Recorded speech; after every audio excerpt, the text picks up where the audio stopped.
والصلاة والسلام على أشرف الأنبياء والمرسلين نبينا محمد وعلى آله وصحبه أجمعين أما بعد প্রাণপ্রিয় উপস্থিতি সম্মানিত সাথী বন্ধুগণ, আজকে আমরা যে বিষয়টি আলোচনা করব ইনশাআল্লাহ তাআলা সেটি হচ্ছে আল্লাহ সুবহানাহু ওয়া তাআলার সর্বপ্রথম সৃষ্টি কি জিনিস। অর্থাৎ আল্লাহ রাব্বুল আলামিন সমগ্র মাখলুকাতকে সৃষ্টি করেছেন,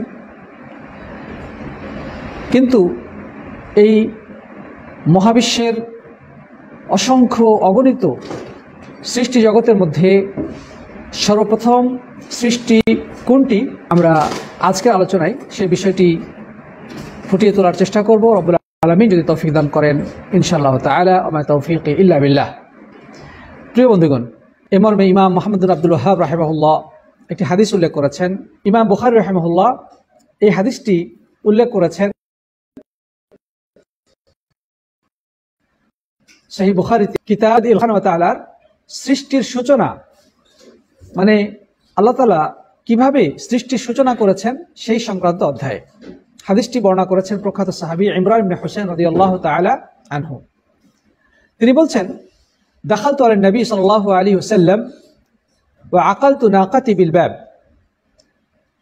সাহাবী ইমরান ইবনে হুসাইন বলছেন যে আমি আল্লাহ নবী সাল্লাল্লাহু আলাইহি ওয়াসাল্লামের মসজিদে গমন করলাম এবং আমার উটটিকে মসজিদের দরজায় বেঁধে দিলাম। তার মানে এটা মদিনার ঘটনা।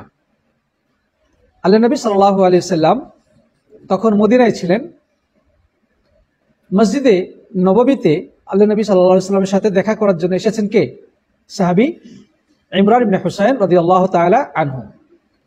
উনি এসে কি করেছেন? তার উটটা বেঁধেছেন, মসজিদ নববীর দরজায় গিয়ে আল্লাহ নবী সাল্লাল্লাহু আলাইহি ওয়াসাল্লামের সাথে সাক্ষাৎ করেছেন। এখানে যে শব্দটি এসেছে আকালতু, আকালতু মানে আমি উটকে বেঁধেছি। এখানে শব্দটি আমি এই জন্য উল্লেখ করলাম, আমরা যারা আরব দেশে আছি, আরবরা মাথায় একটা বেড়ি জাতীয় জিনিস পরে, এটাকে আরবিতে কি বলা হয়? একাল বলা হয়। কি বলা হয়? একাল। আসলে একাল শব্দের শাব্দিক অর্থ হচ্ছে উটের রশি, যেটা দ্বারা উটকে বাঁধা হয়। উট বাঁধার রশিকে একাল বলা হয়। তো উনি বলছেন যে আমি মসজিদ নববীতে উটটাকে গেটে বেঁধে, মসজিদ নববীর দরজায় বেঁধে আল্লাহ নবীর কাছে গেলাম। ফাজা আনাস মিন বানি তামিম। ইতিমধ্যে আল্লাহ নবী সাল্লাল্লাহু আলাইহি ওয়াসাল্লামের কাছে তামিম গোত্রের একটি প্রতিনিধি দল এসে হাজির হলো। ফাকালা ইকবালুল বুশরা ইয়া বানি তামিম। নবী করিম সাল্লাল্লাহু আলাইহি ওয়াসাল্লামের নিয়ম ছিল, তার কাছে যখন কোনো প্রতিনিধি দল আসতো অথবা কোনো আগন্তুক ব্যক্তি তার কাছে দেখা করার জন্য আসতো, তিনি তাদেরকে স্বাগত জানাতেন, যেন তাদের অন্তর প্রফুল্ল হয়, তারা মানসিক প্রশান্তি অনুভব করে। তাহলে এখান থেকে বোঝা যাচ্ছে যে মানুষকে স্বাগত জানানো, সম্বর্ধনা জানানো এটা ভালো জিনিস। এর দ্বারা একজন নতুন মানুষ যখন আসে, তো মনের মধ্যে তার এক ধরনের ভয় কাজ করে, এক ধরনের টেনশন কাজ করে। তো যখন তাকে স্বাগত জানানো হয়, তখন তার ভিতর থেকে সেই ভীতিটা কেটে যায়, তো মনটা খুশি হয়ে যায়। ঠিক না? ঠিক। তো যাই হোক, বনু তামিম যখন মসজিদে প্রবেশ করলো, তখন নবী করিম সাল্লাল্লাহু আলাইহি ওয়াসাল্লাম তাদেরকে বললেন, ইকবালুল বুশরা ইয়া বনি তামিম। হে বনি তামিম, হে তামিম গোত্রের লোকজন, আপনারা সুসংবাদ গ্রহণ করুন। ক্বালু ক্বাদ বাশশারতানা ফাআতিনা। তো তারা এই সুসংবাদের অর্থ না বুঝতে পেরে তারা বলল, আমরা আসলাম, আপনি আমাদেরকে স্বাগত জানালেন, তাহলে আমাদেরকে দেন, এখন কিছু ধন সম্পদ দেন, টাকা পয়সা দেন।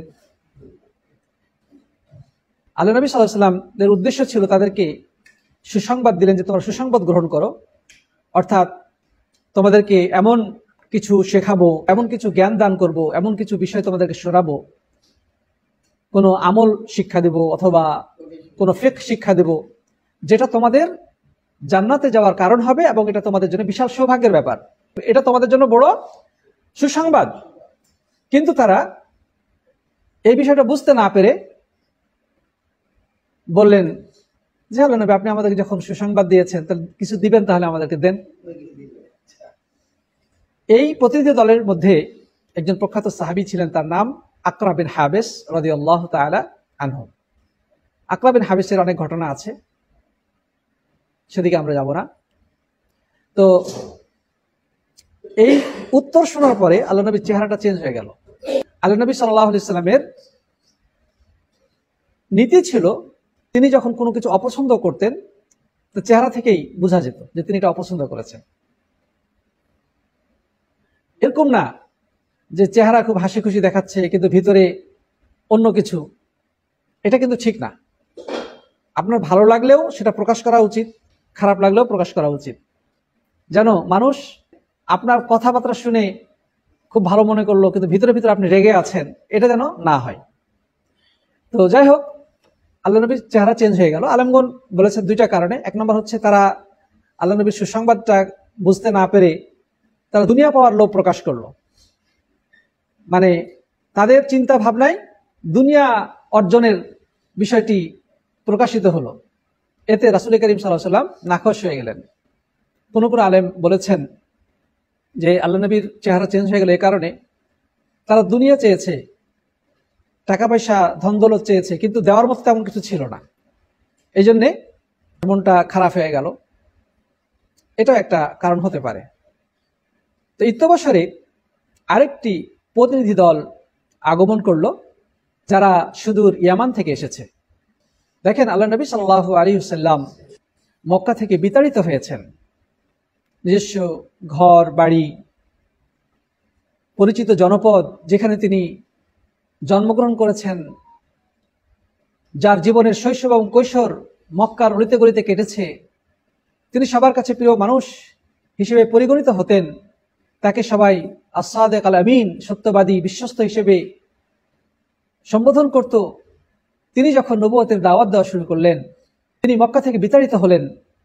সেই চিরচেনা লোকগুলোই, তার আত্মীয় স্বজনরাই নবী করিম সাল্লাল্লাহু আলাইহি ওয়াসাল্লামের শত্রু হয়ে দাঁড়ালো, পদে পদে তার বিরোধিতা শুরু করলো, তাকে মেরে ফেলার জন্য নানা হীন চক্রান্ত শুরু করলো।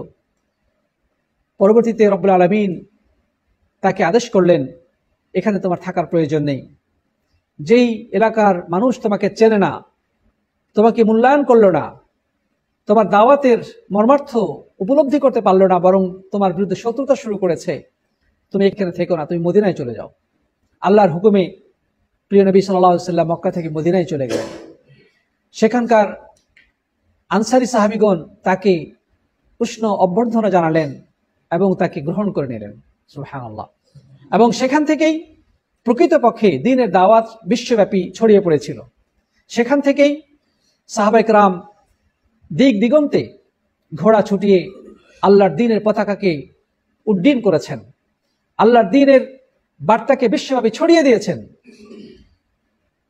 মূলত মদিনা হচ্ছে বিশ্বব্যাপী দাওয়াতের প্রাণকেন্দ্র। যাই হোক, আল্লাহ নবী সাল্লাল্লাহু আলাইহি ওয়াসাল্লাম পরবর্তীতে সেই বিতাড়িত হিজরতকারী সাহাবীগণ, যাদেরকে বলা হয় মুহাজিরিন, তাদেরকে সঙ্গে নিয়ে আবার মক্কার পথে রওনা হলেন। তারা মক্কায় পৌঁছলেন এবং আলহামদুলিল্লাহ রব্বুল আলামিন মক্কা তার হাতে তুলে দিলেন পুরো ধরনের রক্তপাত ছাড়াই। মক্কা বিজয়ের পরে চতুর্দিকে ইসলামের বিজয় বার্তা ছড়িয়ে যেতে শুরু করলো দ্রুত বেগে, ঝড়ো হাওয়ার মতো এই দাওয়াত চতুর্দিকে ছড়াতে শুরু করলো। এতদিন পর্যন্ত যারা সংশয় সন্দেহে ছিল, তাদের আর বুঝতে বাকি থাকলো না যে এই দাওয়াতকে বন্ধ করার আর কোনো পথ অবশিষ্ট নেই। এই দাওয়াত চূড়ান্ত সফলতার দিকে এগিয়ে গেল মক্কা বিজয়ের মাধ্যমে। যেই মক্কা থেকে তিনি বিতাড়িত হয়েছিলেন, সেই মক্কাতে তিনি বিজয়ী বীর হিসেবে আবারও প্রবেশ করে সেই মক্কার নিয়ন্ত্রণ গ্রহণ করলেন। মক্কা বিজয়ের পরে বিভিন্ন এলাকা থেকে বিভিন্ন দল উপদল মদিনায় আসা শুরু করলেন এবং রাসূল করিম সাল্লাল্লাহু আলাইহি সাল্লামের কাছে ইসলাম গ্রহণের ঘোষণা দিতে থাকলেন। বিভিন্ন কবিলা থেকে প্রতিনিধি দল রাসূল করিম সাল্লাল্লাহু আলাইহি সাল্লামের সাক্ষাৎ লাভ করে নিজেদের ইসলামের ঘোষণা দিলেন এবং রাসূল করিম সাল্লাল্লাহু আলাইহি সাল্লামের আনুগত্যের ঘোষণা করলেন। তো মদিনায় থাকা অবস্থায় বিভিন্ন জায়গা থেকে, বিভিন্ন দূর দূরান্ত থেকে, বিভিন্ন গোত্র এবং বিভিন্ন এলাকার প্রতিনিধি দল রাসূল করিম সাল্লাল্লাহু আলাইহি সাল্লামের সাথে দেখা করতে আসছেন। তো তেমনি একটি প্রতিনিধি দল এসেছে সুদূর ইয়ামান থেকে। এবার প্রিয় নবী সাল্লাল্লাহু আলাইহি সাল্লাম তাদেরকেও সুসংবাদ দিলেন এবং তাদেরকে স্বাগত জানিয়ে বললেন, আকবিলুল বুশরা ইয়া আহলাল ইয়ামান ইদ লাম ইয়াকবালহা বনু তামিম, যে হে ইয়ামানের প্রতিনিধি দল, আপনারা সুসংবাদ গ্রহণ করুন। আপনাদের আগে বনি তামিমকে যে সুসংবাদ দেওয়া হয়েছিল তারা সেটা গ্রহণ করে নাই। ক্বালু কাবিলনা ইয়া রাসূলুল্লাহ, ইয়ামানের প্রতিনিধি দল বললেন, হে আল্লাহর নবী, আপনার সুসংবাদ আমরা গ্রহণ করলাম।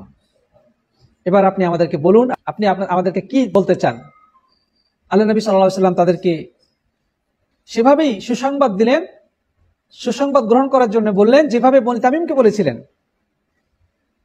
কিন্তু আহলে ইয়ামানগণ বললেন যে হে রাসূল, আপনার সুসংবাদ আমরা গ্রহণ করলাম, আপনি আমাদেরকে বলুন আপনি কি বলতে চান।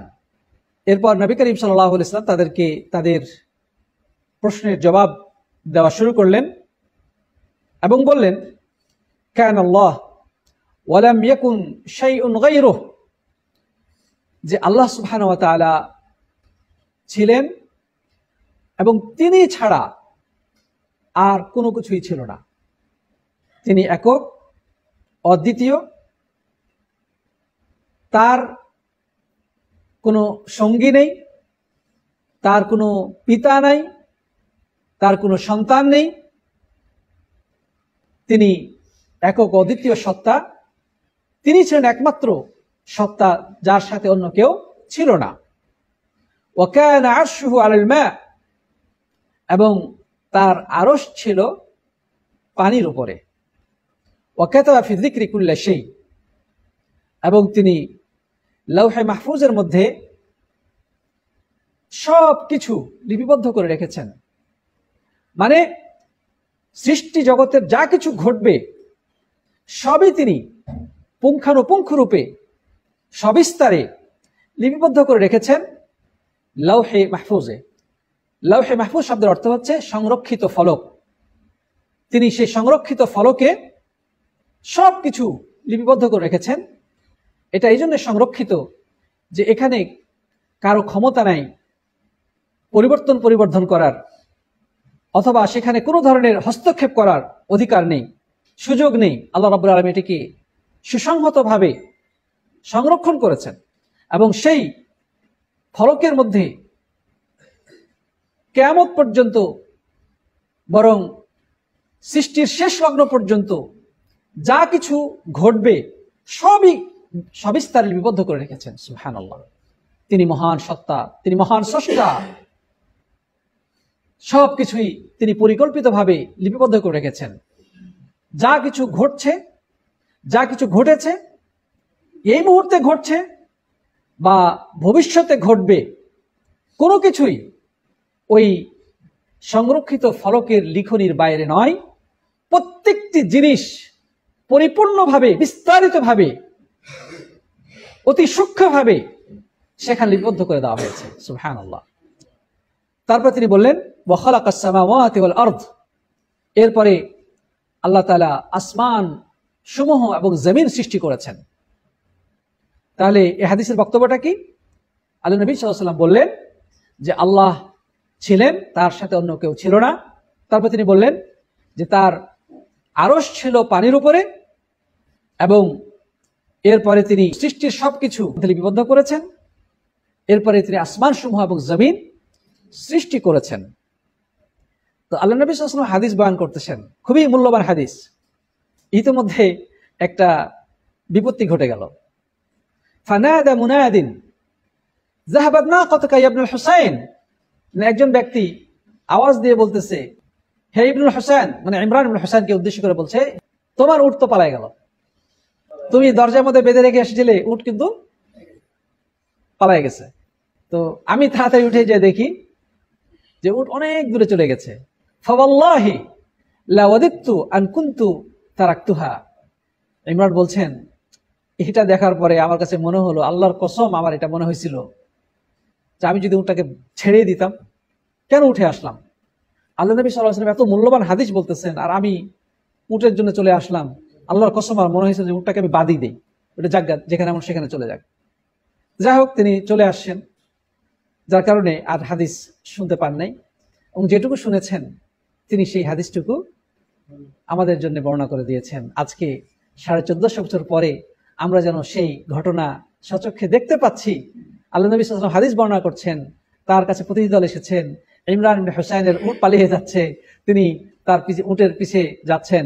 মানে এই হাদিস তিনি বর্ণনা করে দিয়েছেন যেন পরবর্তী প্রজন্মের জন্য, যুগ যুগান্তে কিয়ামত পর্যন্ত মানুষ আসবে, তারা এই হাদিস থেকে আল্লাহ রাব্বুল আলামিনের সৃষ্টি রহস্য সম্পর্কে জ্ঞান লাভ করতে পারে। সুবহানাল্লাহ।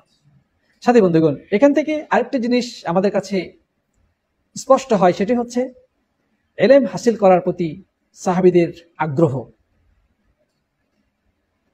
সাহাবী বলছেন যে আমার মন চাচ্ছিল না, আল্লাহর কসম আর মনে হচ্ছে উটটাকে ছেড়ে দিই, উট যেখানে সেখানে চলে যাক। কিন্তু উট ছেড়ে দিলে যাবে কিভাবে, সেটাও একটা প্রশ্ন, কারণ এটা একমাত্র বাহন, অনেক দূর থেকে এসেছেন। যাই হোক, তাদের যে আগ্রহ সেটাই প্রকাশিত হচ্ছে এখান থেকে। তারপরে আল্লাহ নবী সাল্লাল্লাহু আলাইহি ওয়াসাল্লামের কাছে বিভিন্ন প্রতিনিধি দল আসতেন ইসলাম গ্রহণ করার জন্য, কেউ বা আনুগত্যের শপথ বা বায়াত নেওয়ার জন্য, কেউ কোনো কিছু জানার জন্য, জিজ্ঞাসা করার জন্য।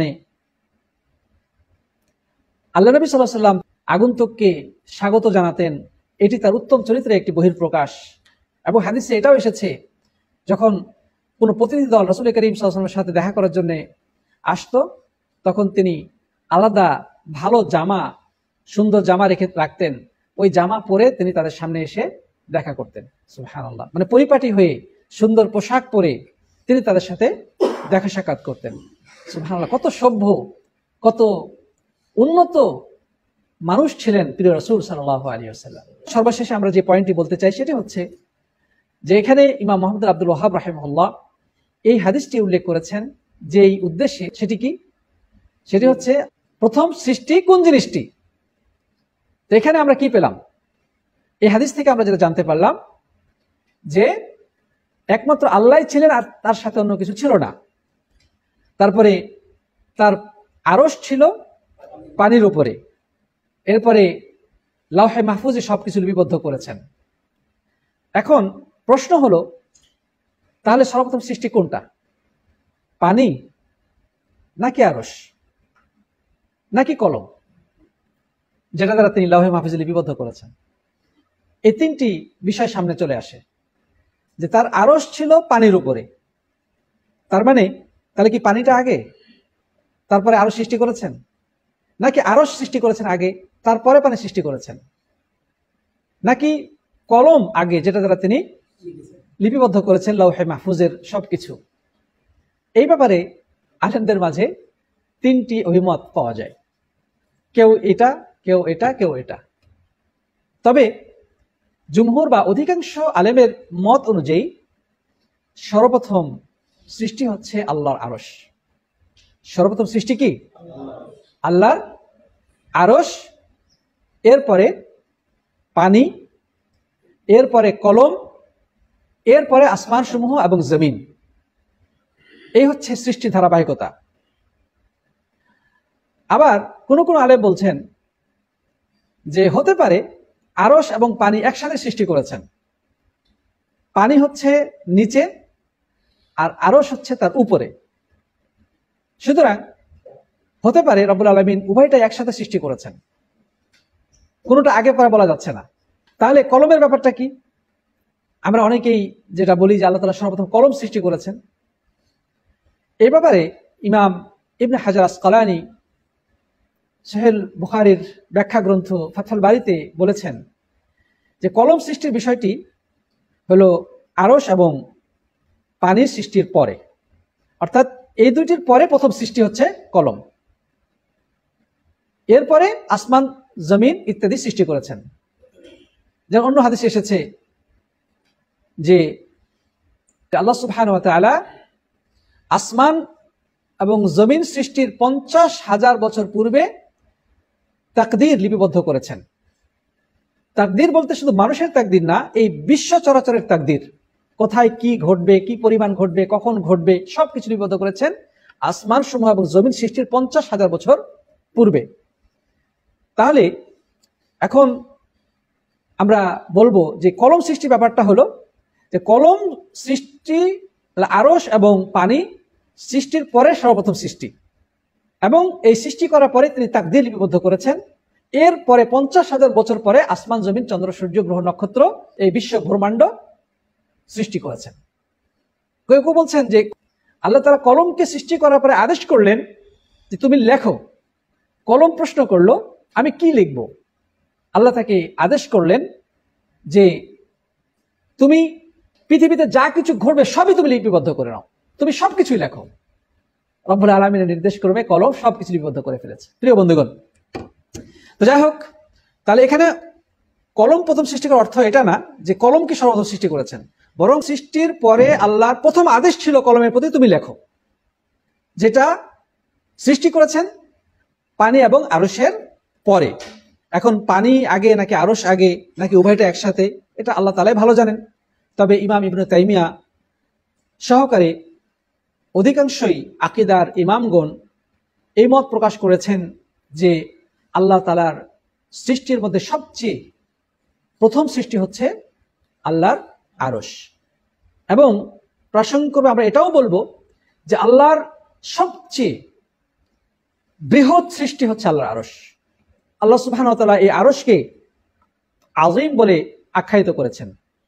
আল্লাহ সুবহানাহু ওয়া তাআলা কোরআনে কারীমের মধ্যে এই আরশের অনেকগুলো গুণ বৈশিষ্ট্য বর্ণনা করেছেন। যেমন আল্লাহ সুবহানাহু ওয়া তাআলা বলছেন যুল আরশিল মাজিদ, অতি মর্যাদাপূর্ণ আরশের মালিক। আরো বলেছেন রব্বুল আরশিল করিম, আল্লাহ তাআলা আরশকে করিম হিসেবে আখ্যায়িত করেছেন। যদিও একদল আলেমের মতে এটা আল্লাহর সিফত, কেউ বলছে যে না এটা আরশের সিফত। তারপরে আল্লাহ সুবহানাহু ওয়া তাআলা কোরআনে কারীমের মধ্যে আরশের আরো একাধিক সিফত বর্ণনা করেছেন, যে আরশের উপরে তিনি অবস্থান করেন। যে আরশ কোথায় রয়েছে? 7 আসমানের উপরে যে আরশের অবস্থান, আল্লাহ তাআলা বলছেন আর রহমানু আলাল আরশি ইস্তাওয়া, আল্লাহ তাআলা আরশের উপরে সমুন্নত রয়েছেন।